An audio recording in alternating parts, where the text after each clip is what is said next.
we start off by simply saying that we are given a sorted integer array ARR. Now, first biggest, again, we are not sure we will use this or not, but first biggest thing which we should make sure is that we are given a sorted integer array sorted. Now, it contains the element 1 and the prime numbers. So we have 1 and the other prime numbers, where all the elements of array are unique. So okay, that's also great. And we're also having an integer k, which is also given to us. Now they are saying that for I, j, where I and j are both different, we consider the fraction as ARR of I upon ARR of j. Again, I is less than j. I know the array is sorted having distinct unique elements. So for sure, ARR of I will always be smaller and different than that of ARR of j, which means that ARR of I is less than ARR of j, which means that this fraction, which they are calling as a fraction, this fraction will always be less than 1. That is second part that we derived from this problem. Okay, now we have to return the kth smallest such fraction. Now the next biggest intuition is finding something kth. In kth, whenever, again, I have told in this video also, whenever kth like this thing comes in, kth smallest, kth largest, we know one thing for sure, that we can apply a priority queue. Now again, in priority queue we have min, heap, max, heap both, and in majority of the problem both of them works. It's just that one of them is better optimized than the other, but still everything discussed in this video. Now we know that we maybe can apply a priority queue here because of this kth word, kth smallest word. Now we have to return the answer as an array of integer of size 2, where answer of 0 is nothing but ARR of I and answer of 1 is nothing but ARR of j. So if I am saying that the fraction ARR of I, ARR of j, so answer will be those fraction elements itself.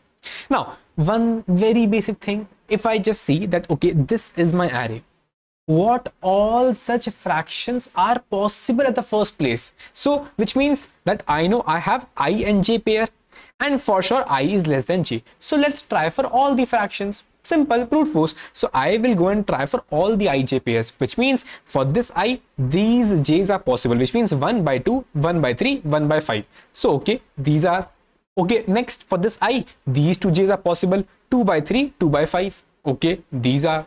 Now for this I, this j is possible, which means 3 by 5.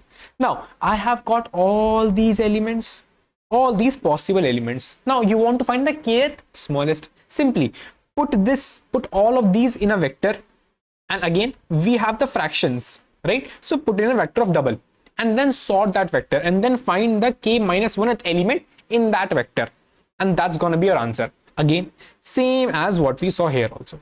Now what's the complexity? We know that in worst case it's ij pairs, so it's roughly O of n square number of pairs, which means I am having an array of size n square and I'm sorting that n square array. So which means n square log n square.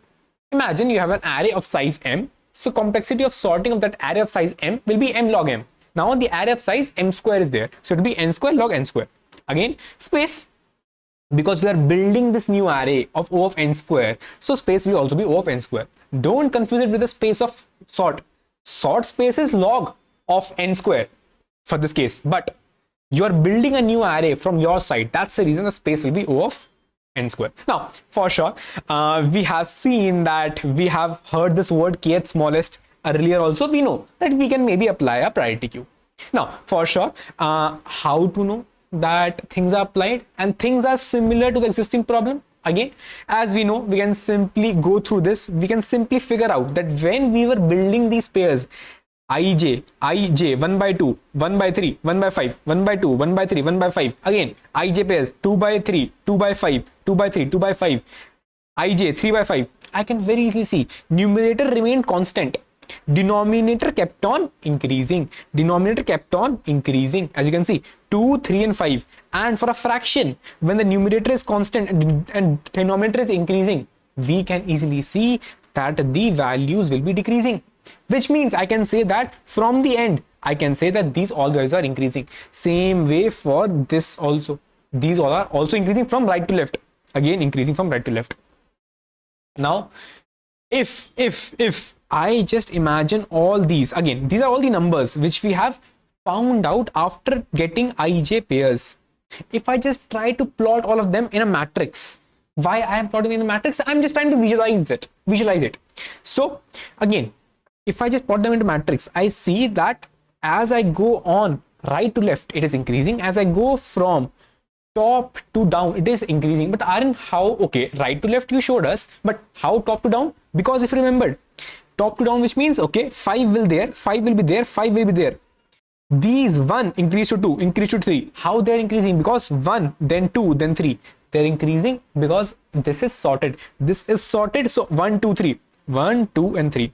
So I realized if I make a matrix out of it, then it is increasing, it is increasing. Now the problem becomes exactly same as that of this problem, which we very well know that we can solve it via a priority queue. Now, in this video, I showed you priority queue by using a max heap. Let's quickly see how we will solve again, how we will solve this problem by using a min heap. Again, when we are saying we have to solve it by using a min heap, which means that we ultimately, maksad kya tha apna, our main aim was to find the kth smallest element. And again, which means that I am planning to use a min heap now, which means that I have to remove the k-1 small elements, and then the ultimate kth element, ultimately the element which is remaining now, the first element will be the kth smallest element.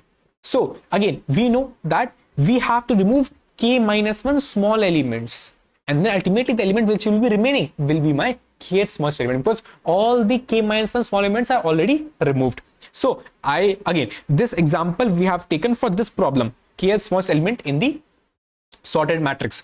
So we take this example again. This example we have taken, though it is much easier to visualize than this matrix. We'll come on to this also, but let's quickly see the min heap solution. So we realize that we can simply use a min heap. And again, in the very beginning, I have to push some elements into the heap.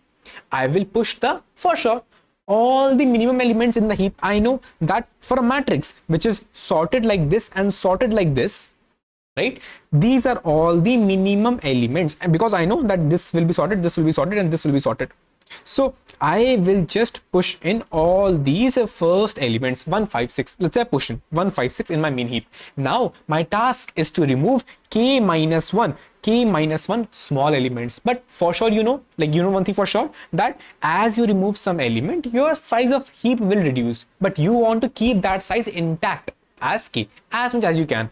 So what you will do, okay, in the first step, you remove the first small element 1, and then what you will push in the heap? You will push the next bigger element in the heap. Okay, I pushed in the next element. Again, I removed an element 1, then I pushed the next element to it, which is this. Again, let's say I grabbed out this element. I will know its index. I will know the index of 1, which is i comma j, and then I will push I comma j plus 1. I pushed in 3. Again, one step done. Again, remember, maksad kya tha apna?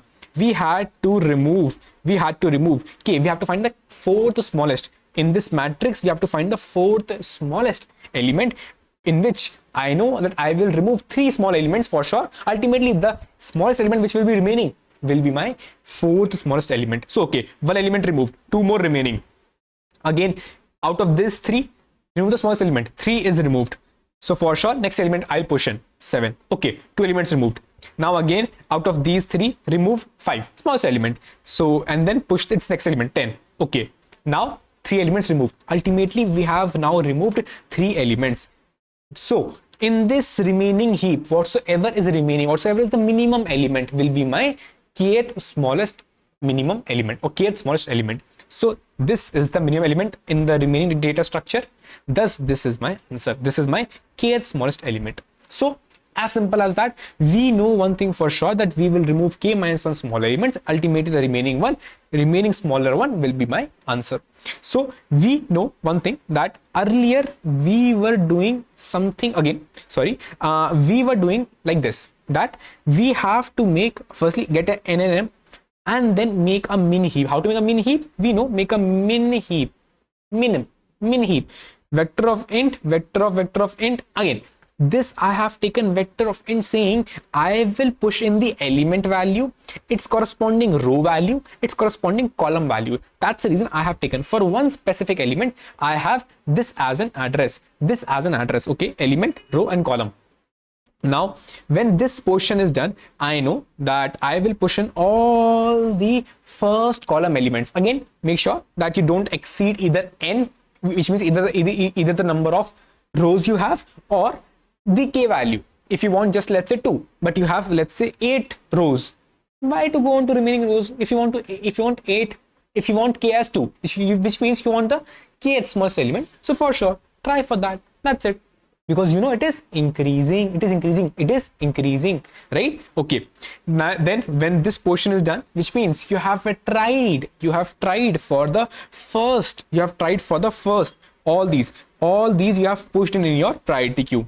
Then now simply iterate k minus 1 times and remove the smallest element, and then whosoever is next, push it inside your priority queue. So what I will do, I will again do k minus 1 times. I will remove the smallest element, I will remove it, and then I will grab its coordinate r and c, and then I will check if I can push in the next column for that specific row. If yes, then I will push in the next column element, same row, but the column will be next column, and then push that in your priority queue. And ultimately, when you have done k minus 1 times, the one at the top will be my kth smallest element, and that's your answer. Cool. With this, what happens is your complexity, as you can see that I'm going on to row, so it is O of n time, then I'm going on to k, it is O of k, and again in that you are just doing this priority queue operation, so it is O of n plus k log k. And we saw that in the max heap, when we were doing the same thing in the max heap, we were using O of n. Again, if the matrix size is n into m, then we are using O of n into m log k. Again, this k is actually having a bottleneck of O of n into m, but still this k can be much smaller. That's the reason this is considered as a better time complexity. In max heap also the space was already same. Now when you have got to know the min heap approach and also the max heap approach, which we have already discussed, then we know that this specific problem, which looks exactly same, can be solved by using a max heap, and considering the same complexity will be there because it's a matrix. Let's imagine a matrix of size n cross n, the same we had there also. So the complexity which we had of max heap there, which is O of n square log k, will be same, and same for space O of k, and the same for min heap time complexity, which we saw just now, that O of n plus k log k and space is O of k. Now if we show the code, again the code is also exactly same. If I show the code which we have already discussed in the max heap in this problem, where the problem in this problem, same code of max heap which we have discussed, exactly same code you will see here also, that I have just simply taken where's this gone? Okay, now I have just simply taken the priority queue, which is the max heap, and again if you remember, I want what in this problem, I want the minimum fraction, kth smallest fraction. This is a fraction, but for that fraction you should be knowing its corresponding I and j coordinates, right? So I've just taken a double for the fraction and I and j, just saying that these are actually their I and j corresponding coordinates. Now I will go on to all the cells, as you know, it's simply saying the same way we are going on to all the ij pairs. Get the fraction value, which is the value, and then push it value I and j, and then if your size become more than k, simply pop out. The same we have discussed in the previous problem, exactly max heap approach, and ultimately get the top and ultimately return the answer, where these two are the top elements and their corresponding ARR values. And again, this having a complexity of O of n square log k, which is again better than O of n square log n square, and space of O of n square, it is better, the space is better, and the time complexity is also better, but still we can improvise that by using a min heap approach. How? Exactly same approach which we saw, the code which we saw just now, this specific code, exactly same. How? Just write it down, that firstly we'll make again same a min heap now of double pair int, again double pair int, double pair int and double pair int. So double pair int, double pair int, double pair int. Now we made this. We know that we will firstly push on all the what? Firstly, if you remembered, we will push on all these values in our min heap. What are all these values? If I ask you what are all these values, these are 1 by 5, 2 by 5, 3 by 5. 1 by 5, 2 by 5, 3 by 5. So if I take this as a I and this is the last element, so it is I upon last element, I upon last element, I upon last element, and this I is actually going in from 0 to n. Again, 0 to less than n minus 1. In a standard traversal which you do of I, you move your 0 from I is 0 to less than n, which means I goes from here, up till here also in this case. But now I want my I to go up till this point. So I'll do I is from 0 to less than n minus 1. So what will happen? You will iterate your I. So ARR of I upon ARR of back. So what I will do is I will iterate from I equal to 0 to I is less than n minus 1, and then I will push the fraction which is ARR of I upon back, which is ARR of n minus 1, and I will say corresponding I and j coordinates, which means I is I, same I coordinate, and j coordinate is n minus 1. Now you can see I have pushed all these first elements in the priority queue. Now simply go on. What I mean by go on? Simply remove the k minus 1 small fractions. What I'll do, I'll grab the first top minimum fraction. Then if I grab the minimum fraction, I will simply remove it. Then I know that for this fraction, let's say I have removed the minimum fraction. Let's say I've removed this. Then I should move on and push this next fraction in my priority queue. If this is I comma j, what is this? This is I comma j minus 1. This is I comma j minus 1. So I know that I will grab the I and j of the current minimum fraction, and I need to push I comma j minus 1 as a fraction. But before that, you need to put the limit, as in, if you remembered in the above case, you put the limit that your j plus 1 should be less than n. You put this limit, j plus 1 is less than n. But what will you put the limit here? What will you put the limit here? In this problem, what will you put the limit? So you know that you will put the limit, let's say j minus 1 is more than I. But Aryan, how did you reach this limit? I reached this limit by simply analyzing what are the indexes. So if I just simply see 1 upon 5, it is index 0, index 3. Okay.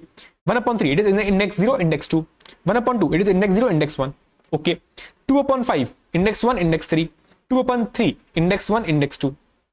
3 upon 5, index 2, index 3. So I know always one thing for sure, that my I, j, what you can infer that your j is decreasing. 3, it became 2, it became 1, but still your j is actually j minus 1. If again this is your current j, it should be more than your I. So your current j should be more than your I, which means if my j is here and I is here, I can say if my j minus 1, which means this, if it is still more than my I, then I can for sure move back and do a j minus minus. So I said if my j minus 1 is more than my I, which means I can move back and do a j minus minus, which will make sure that my current j, which means again my current j will be j minus 1. That will be more than my I. So I will do a pushback and I will say AR of I, and I know that I am moving back my previous j, which is j minus 1. This will be coming in fraction, and then I, and then j with j minus 1. So you realized exactly same stuff. It's just that we got the first elements by using simple this portion, and then when this is done, I will repeat this process k minus 1 times to remove the smallest k minus 1 fractions, and then pushing the corresponding next fractions in the priority queue, which is this operation. And ultimately, you know, in the end, get the smallest fraction, and that will be your kth smallest fraction. So exactly same in the code form, that I firstly went on, again exactly same form. I firstly went on and pushed all these elements in my priority queue. When these are pushed, I know that I have to now remove k minus 1 small elements. I'll remove k minus 1 small elements, and then I'll keep on pushing their corresponding left, and so on and so forth. Ultimately, when I've done this process k minus 1 times, I know that the element which will be at the top will be the smallest element, because it's a min heap. And thus, whatsoever I will be grabbing off will be my kth smallest element. Remember, you will get the indexes from here, but you want to return the actual array element. So return the actual array element. Same way, the complexity for this will be O of n plus k log k. Now, so far things look good and everyone can explain that. Now comes the interesting part. We also realized again, this problem so far look exactly same as that of this problem. But if you remembered, in this we also discussed that we can improvise this much more Obviously, because we remembered this was a sorted matrix. So far we had not used the concept that it was a sorted. We used, okay, we are using K, we used, okay, it is sorted maybe in the column wise, but still that we are obviously doing, which means, okay, we are just obviously getting in the first element, but it is sorted row wise also. That concept we have not used so far. Can we utilize that? For sure we can, because we have seen this problem in this. Now we see, okay, this is the matrix. Again, this is the exact same thing which we have written. Our main aim to find the kth smallest element. Again, maybe I know the things are sorted here. I know the matrix looks sorted. I can maybe apply a binary search. But as you know that Aryan, okay, I have read this video and I will copy paste the exact same code. I will say for sure you can. Let's see how we'll copy paste it. For copy pasting, you will change some variables. What is the, again, L and R, minimum and maximum value? If you remembered in this code, you have to put, again, for a binary search, you have to put a L and R. If you have to put a L and R, then you know one thing for sure, that L will have some value, R will have some value. We know that we were doing binary search on value. Now you might ask, Aryan, how do you know that you have to do a binary search on value or on index? Go watch this video. Now, if you know that you have to do a binary search on value, you know that you have to do a binary search on fraction. So I know that, okay, what's the minimum fraction value? Minimum fraction value is this. Maximum fraction value is this. But Aryan, there is nothing. Obviously, there is nothing. So what can be the maximum fraction value? Maximum. I'm saying maximum. It can be 1.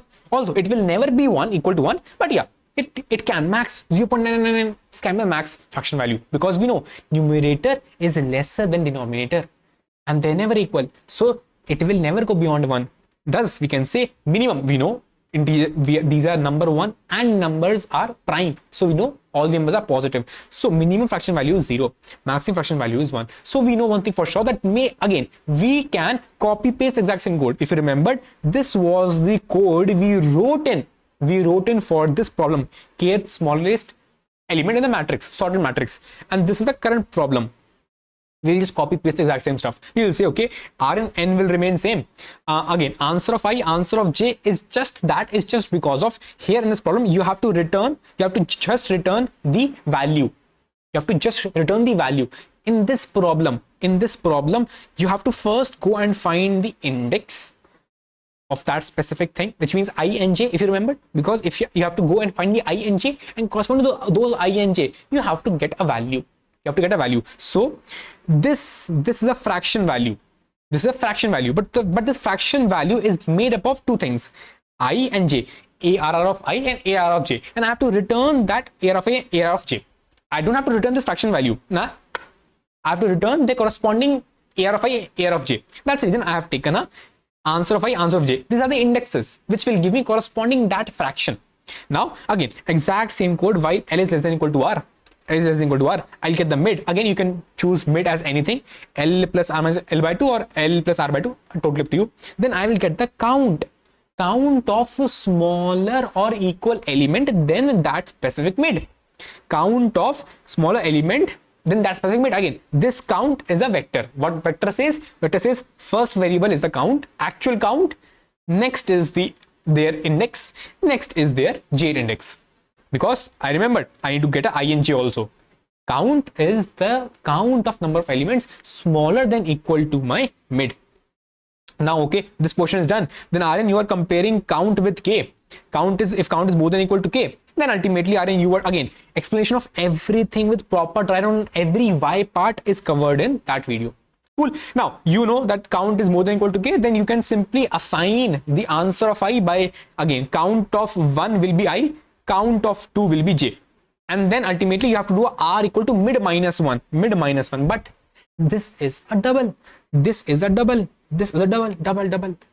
You cannot do a just minus 1, you have to do a minus with a very small value. Same way, L is equals to mid plus 1, not a direct plus 1. That is the reason. Only in this case, when your L and R are actually double, then you go on and try for that L is less than R. Although if you remember, on every of the binary search problem, we have, again, this will also pass, but you see that how big of this value I have to write, right?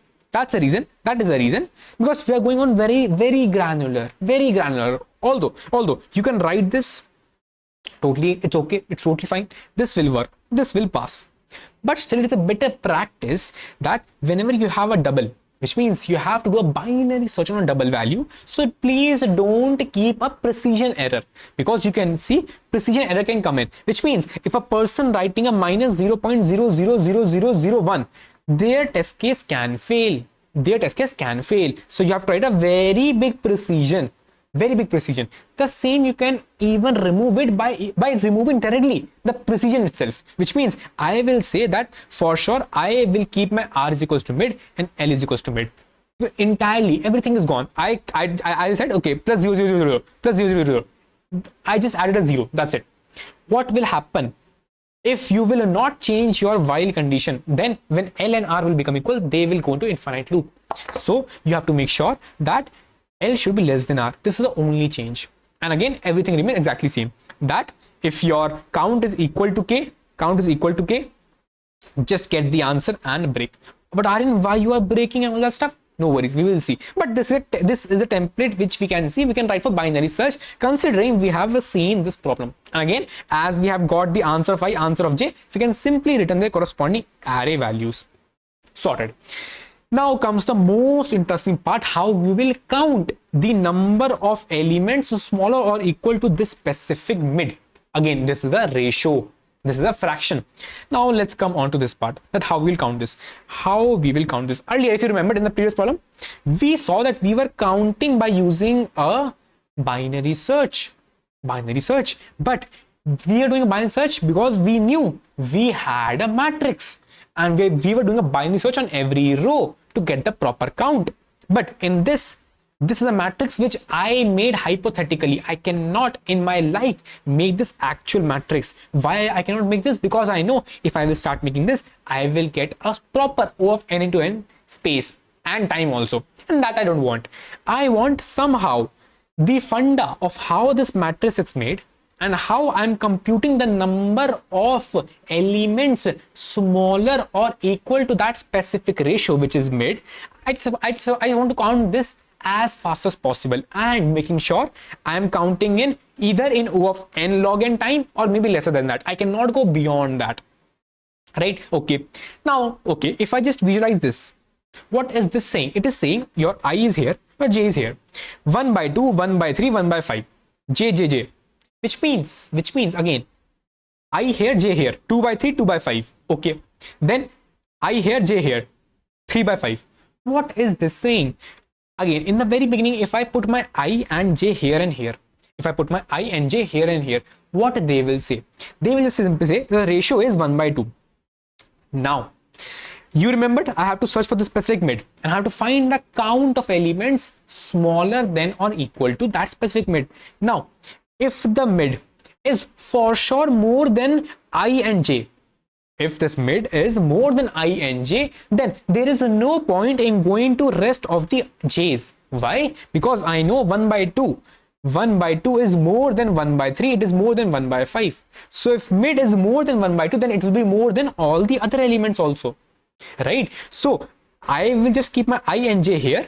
And thus, by not even moving anywhere, I can just simply say that my count of elements lesser than or equal to the specific mid will be n minus j.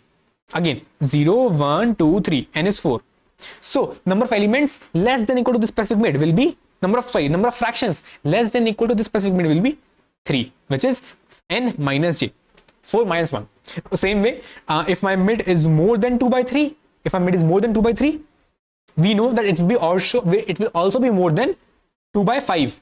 2 by 5. So I will simply say that I can easily say it will be more than 2 by 5 also. So I realized one thing, that if my mid is more than I by j, again when I say I by j, I mean ARR of I upon ARR of j. I can very easily say that it will be more than all the ratios which will be achieved if I would have moved my j forward. So answer will be, contribution will be n minus j for that specific I. But Aryan, what if it is not? What if it is not? Which means, what if it is not? What if this mid is not more than your 1 by 2? then no worries. I will move my j. I will move my j. But Aryan, then you are saying that you are moving your j, which means Aryan, you are saying that next time onwards again. What if Aryan, if this 1/3 is also not more than your mid, again if your mid is also not more than your 1/3, then what? Again, I will move my j. Okay, Aryan, so you are saying that you are moving your j for fixed I. I is fixed. Okay. So let's say, okay, now your mid is, let's say, more than 1/5. Okay, then you added the contribution, which is n minus j. You have to add the contribution. Aryan, what about the next step? In the next step, my I was here. Where's my j? My j will still remain as it is where it was. But Aryan, like last time you brought your j just next and then you're starting again. Why will you not do it again? Because I know one thing for sure. If my I and j is here, which means one thing for sure, that my element mid, it was more than 1/5, but it was less than 1/2 and it was less than 1/3. I know it is already less than 1/3, and we know that 2/3, it is more than 1/3. So that's the reason my j never have to shift backwards. My j can keep on moving. That is the reason we realize, okay, now we can use our two-pointer approach. Okay, great. So we realize, okay, we just have to move our j if it is not, if my mid is more than equal to my I upon j. Again, when I say I upon j, I mean ARR of I upon ARR of j. If that is okay, then okay, I can simply try for the next I. If it is not, I will move my j forward so as to try for a lesser fraction. And I know that as I'm moving my j, I'm moving my j only forward. He will never come back. Okay, now the things are seemingly sorted. We know that we will apply simple two pointers. Let's see a simple two pointer. Again, this 2-point template we have already seen. If not, then just write 2-pointer by Aryan Mittal. You will get a video that you can simply watch. Again, it's just a 1 hour video. So we simply know that we have to move our I until less than n minus 1. Make sure your I should move. I is here. That's it. I should stop exactly here. It should never go. I should never go here. Right? Okay. So when I is less than n minus 1, I'll simply move on. And until what point I will move on? I will say I will keep on moving my j until this is the current fraction. If it is more than my value, I should keep on moving my j, because I want to have that fraction which is less than equal to my mid, because I want to find all these numbers of fraction which are less than equal to my mid. So I'll just simply keep on moving my j. Okay.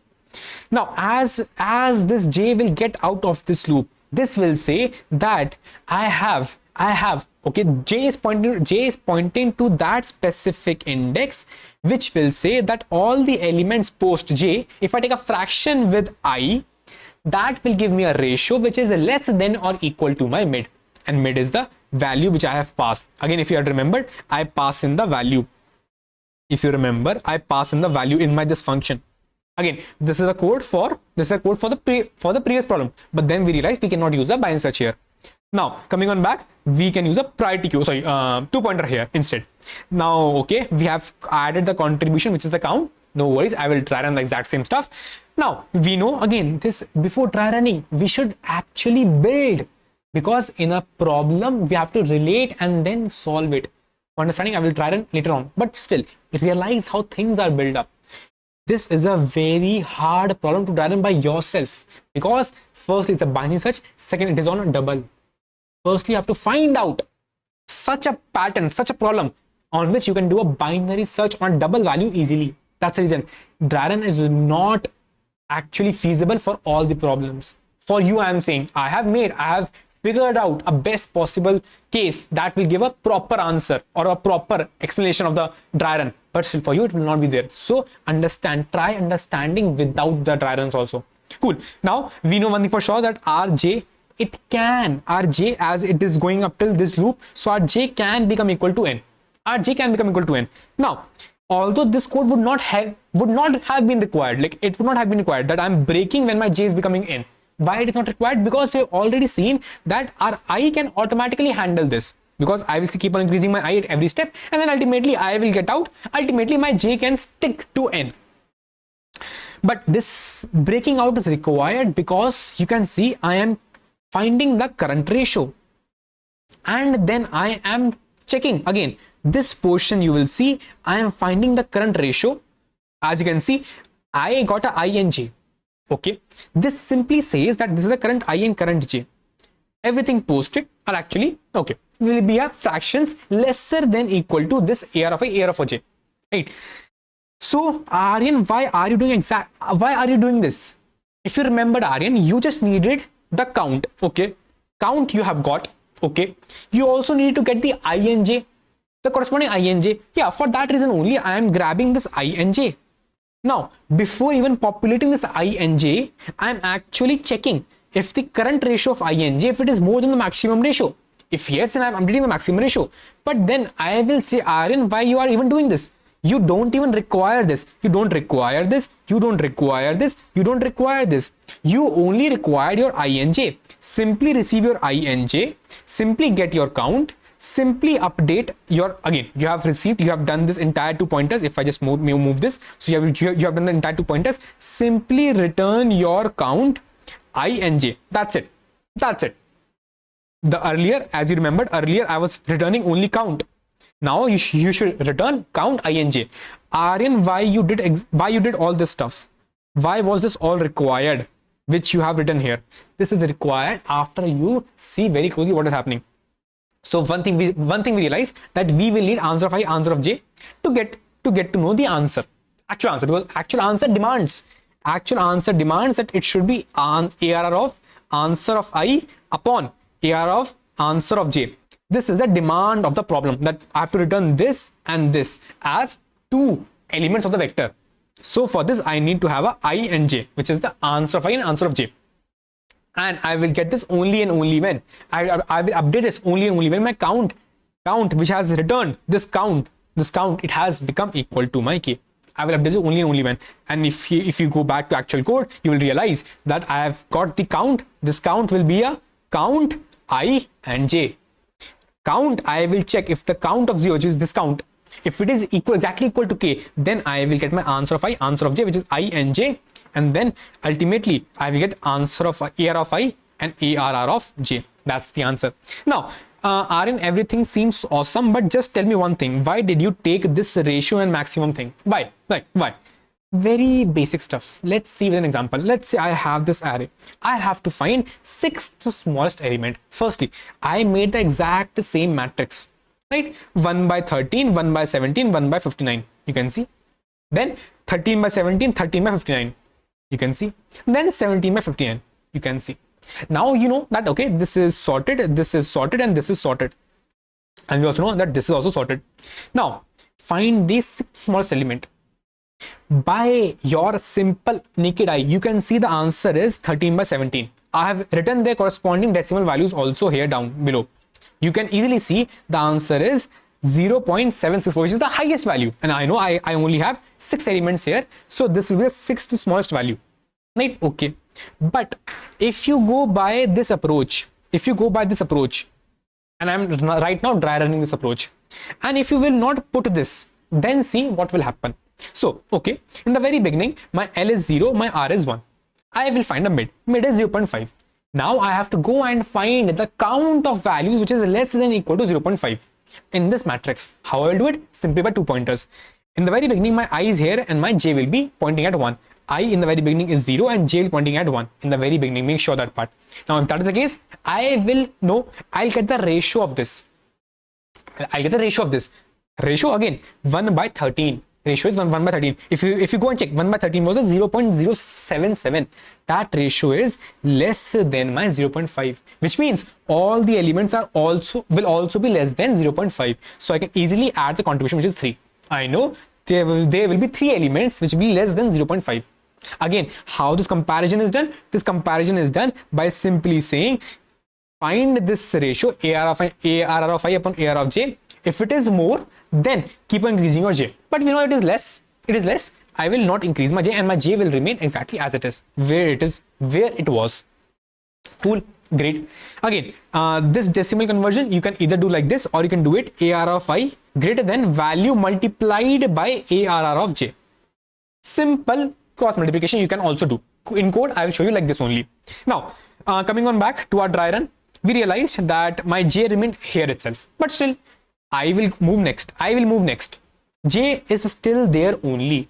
Now, if I go and find my ratio, which is ARR of I upon ARR of j, both are 13. So ratio will become 1. 1 will be for sure more than my mid. 1 will be for sure more than my mid. And obviously, you remembered I and j can never be together. So your j will have to move. So your j will have to move. Now your j is here. Okay. When your j is here, you will find 13 upon 17. 13 upon 17. It is 0.764. Oh, it is more than my mid. So my j should move. Okay. My j will move. It will move. Now 13 upon 59. Okay. 13 upon 59. 0.22. It is less. Okay. If it is less, the count added in the previous count will be 1. Again, how this count is added? N minus j. J is currently 3, n is 5, n is 4. I added the count of 1. Okay, sorted. Now, again, you will move your I next. Okay, I is moving next. Right? Then, again, your j will be here, but then it will become a ratio of 1. Your j will have to also move. Okay. Your j will always be there. J never moved backwards. It was always here. Now, again, find the ratio. 17, 59. The ratio is 0.28. It is still less than 0.5. Okay. Add the count of 1. Now, so your count has become 3, 1 and 1, which is 5. It is still less than your count, which is required count, which is 6. So move your mid forward. How to move the mid forward? By moving your L. I will move my mid forward. Okay. Now I moved my mid forward. You can see my L moved. And again, by showing you above approach, I showed you that L is right now. I will not do L equal to mid plus 1 because it is a decimal thing. It's a bubble thing. So I will just simply keep my mid low as it is. Okay. Now, find the mid again. It is 0.75. Although, if I just go on very fast, I can simply see I and j are here. Again, 1 upon 13, 0.77, 0.077. It is less than my mid. Okay, I have added 3. Again, I and j will again come here because this will be 0.76, which is more than 0.75. So I have to move my j forward. Now j will become here. So 0.220 will be less than my 0.75. So it will be 1. Then I will again have a I and j. So it will be 2 upon 3. Sorry, this will be 71.59, which will be 0.28. Again, add a 1. Again, the count is still a 5. So again, increase your mid. How to increase your mid? Get your L, get your mid increased. Now your mid is 0.875. Again, repeat the process. I and j. Again, it will be 0. Less. Add a 3. Now make sure it is I and j is here. 13 upon 17, which is 0.664, which is less than my mid. So I have to add a count of 2 now. Okay. Now I've added the count of 2 now. Okay. Now again, it will still go to the next step. I will still move. Okay, I will still move and I will say now it is 71.59. Ratio is 0.28. Ratio is 0.28, which is less than my mid, which is 0.875. So add a 1. Now the count has become exactly 6. So are you saying, Aryan, count has become 6? I'm good. I'm sorted. And the corresponding I and j I received in the end. Is that my answer? The corresponding I and j you received in the end were 70 and 59. Your answer was, you remembered, your answer was 30 and 17. So what happened? You increased your count at this step when you received your maximum ratio. You increase. If you remember, there were 3 steps I did. In the first step, it was this. Next step, it was this. In the next step, final step, my count increased when my ratio increased. So whenever my ratio is increasing, only then I should assign my corresponding I and j. So at this point, when my ratio actually become increased, like more than the existing ratio, maximum ratio, then I will assign and give the I and j as 1 and 2, or my answer saying 13 and 17.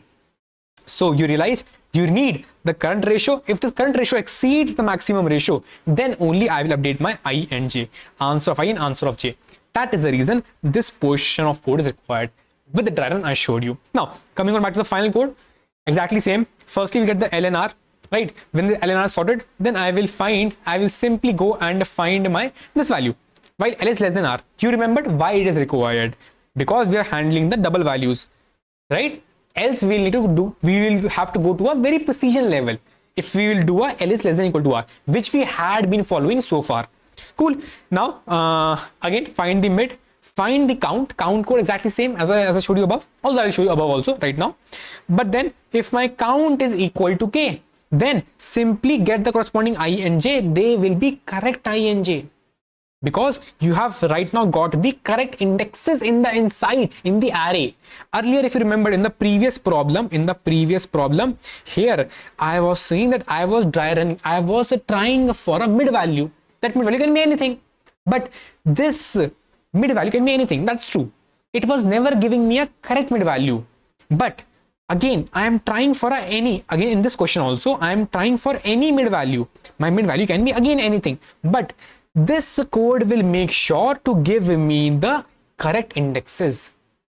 Thus, I will get the correct indexes, and I don't need to go count is less than equal to, sorry, count is more than equal to my K, which I was doing in the earlier question. I don't need to do that.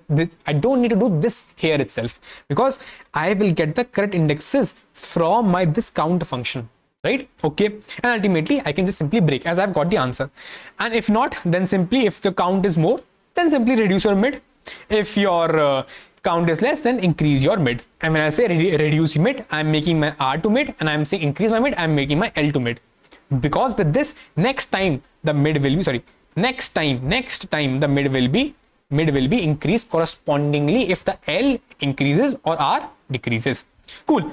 Now you know that this have gotten answer of I, answer of J. That's your answer. But coming on this code is exactly same as what we have seen also, that we have the n, we have the count, which will give me the count of number of fractions less than or equal to this fraction, which is mid. Answer of I, answer of J. For answer, I is in the very beginning 0 and J will be in the very beginning 1, because we know I is here, J is here, right? Then I is less than equal to n, I is less than n minus 1, not less than n. I showed you why also earlier. Then ultimately try until your this ratio ARR of I upon ARR of J, if it is more than the value, then keep on increasing your J. When you have got out, this is your number of fractions which are less than equal to your this val. Then if your J has reached n, break it. Why break it? Because you know that you will be accessing J here. If you will not break right now, you will get a runtime exception. So break here itself. Again, this is a code change. Then I got the current ratio. I checked with the maximum ratio. If it is increased, the current ratio increased, then only I'll update my answer. Right? I'll update my answer. And then I know that it's a simple 2 pointers. So I have to increase my I at every step. And ultimately return the count, answer of I and answer of J.